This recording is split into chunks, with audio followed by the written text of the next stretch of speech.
Hi mga dear, let's cook laksa for chicken's birthday. Batiin niyo siya. Comment. Inaantay ko. Very good. Happy birthday! Hi mga dear, I'm not in my usual setup right now because I'm in Chicken's place. Say hi, Chicken. Today is his birthday, so we're gonna cook him laksa. It's going to be my first time cooking laksa, so I have all the ingredients here. I'm gonna show you the ingredients. We have here the veggies for toppings, shrimps or prawn, mga dim sum or mga anik-anik, and also this Japanese siomai from Madi Siomai.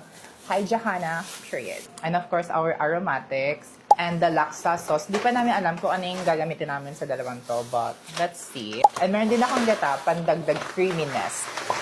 And for the noodles of choice, this one is from Six Fortune Rice Stick Noodles. This is perfect for laksa.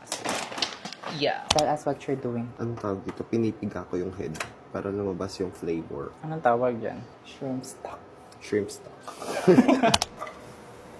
Actually, based sa mga recipe na panood ko sa TikTok, hindi talaga sila nagigisa, pero kaalam ba't ako nagigisa. At nandito na to, anong magagawa? Pandagdag flavor lang din siya.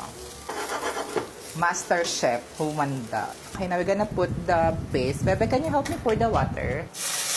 Hi!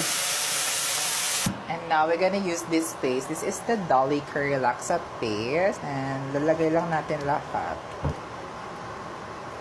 And then we're gonna put our coconut milk. This is from Coco Mama. Period. Wala, ang galing, nagiging laksa na siya. Ah! Period! Then, lalagyan na natin yung shrimp stock to add more flavor. Period. Wala, ang sarap! Oh my God! Now it's boiling. We're gonna put our hot pot balls para maluto na siya. And I think we're just gonna let it boil until it's cooked. Wow! Tama ba yan? Yeah.